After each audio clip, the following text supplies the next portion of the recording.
Naalala ni Koichi ang araw na nakipag-inuman siya sa kanyang mga kaklase. Bago umuwi ay inaya niya ang mga ito sa kanyang tirahan para uminom ng tsaa. Kaso nang makita nito ang kanyang pangit na tirahan ay hindi ito tumuloy. Kinabukasan, naging usap-usapan sa kanilang eskwelahan ang kanyang pamimilit sa kanyang mga kaklase na tumuloy sa kanyang tirahan at mula noon ay wala nang nakipagkaibigan sa kanya. Sa kasalukuyan, naiinis si Koichi sa ingay ng pag-aaway ni Pop at Knuckle Duster. Ganun pa man sa kaloob-looban niya ay natutuwa siya dahil may pumupunta na sa tirahan niyang pangit, sa kung saan, laman ng balita sa telebisyon ang paghahanap ng mga pro-hero sa isang lalaki na nagnakaw sa isang tindahan ng alahas. Pinakita ang lalaki sa balita na sinaksak sa tiyan ng misteryosong tao sa madilim na eskinita. Makalipas ang ilang buwan, pumunta si Pop sa bahay ni Koichi at kinain niya ang puding nito sa refrigerator. Maganda ang mood ni Koichi kaya hindi ito nagalit sa kanya. Sa halip ay sinabi pa nito na bibilhan na rin siya sa susunod. Napahiya si Pop kaya natawag nito si Koichi na kuripot sa sarili at nagsusuot ng bulok na hoodie. Biglang nagalit si Koichi at ipinaliwanag na limited edition ang kanyang mga hoodie at hindi mumurahin. Nabanggit ni Koichi na meron siya ng lahat ng disenyo nito maliban lang sa isa na kanyang ipinamigay. Ayon kay Koichi ay suot niya ang damit noong araw na nagmamadali siyang pumunta sa kanyang hero exam. Habang nasa daan ay nakakita siya ng batang lalaki na nalulunod at hindi niya napigilan ang sarili na tulungan ito. Pagkatapos mailigtas ang bata ay ibinigay niya dito ang kanyang hoodie para hindi ito lamigin. Dahil sa nangyari ay hindi siya nakaabot sa kanyang hero exam, sinabi ni Koichi na ayos lang dahil baka maging inspirasyon siya ng bata para maging hero pagdating ng araw.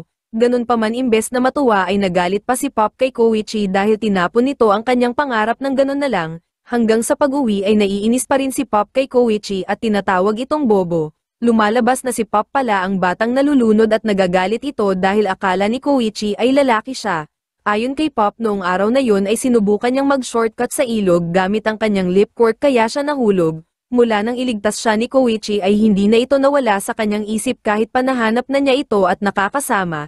Nagdesisyon siya na sa wakas ay pasalamatan na si Koichi sa pamamagitan ng pagbalik sa hoodie nito. I've never had a doubt whether you have what it takes to... Kaso pagdating niya sa tirahan ni Koichi ay naroon si Knuckle Duster. Dahil dito ay nagbago ang kanyang isip at hindi na lang itinuloy ang kanyang pag-amin.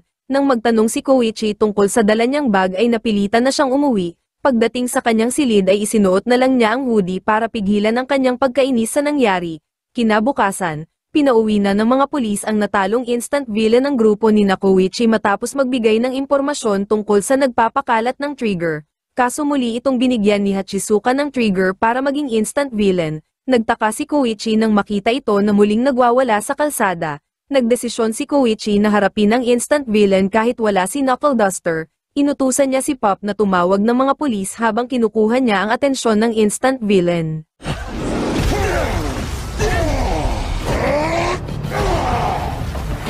Sa isang cafe, sinabi ni Hachizuka na binigyan niya ng ibang uri ng trigger ang instant villain na kalaban ni Koichi kaya mas malakas na ito kaysa nung una. Pagkatapos nun ay pinakita nga si Koichi na sobrang nahihirapan na iwasan ang bawat pag-atake ng instant villain.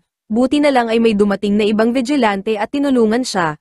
Maya-maya pa ay dumating na ang mga pulis kaya tumakas na ang instant villain. Bago umalis ay pinasalamatan ni Koichi ang tumulong sa kanya na nagpakilala bilang Stendhal. Kinabukasan, habang masayang ikinukwento ni Koichi kay Knuckle Duster ang tungkol kay Stendhal, nakatanggap ng mensahe si Pop mula kina Samazu tungkol sa isang lalaki na gustong makipagkita sa kanila. Nagkasundo sina Koichi at Pop na makipagkita sa lalaki. Kaso pagdating sa lugar ay nalaman nila na ang lalaki ay si Soga pala, ang pinuno ng grupo na muntik nang pumatay sa kanila. Nang makita ni Soga na hindi kasama ni Koichi si Knuckle Duster ay nawalan na ito ng interes at umalis. Samantala, sinundan ni Stendhal ang instant villain at marahas na pinatay. Pagkatapos nun ay sinabi ni Stendhal na si Soga ang susunod niyang target habang nakatingin sa litrato nito.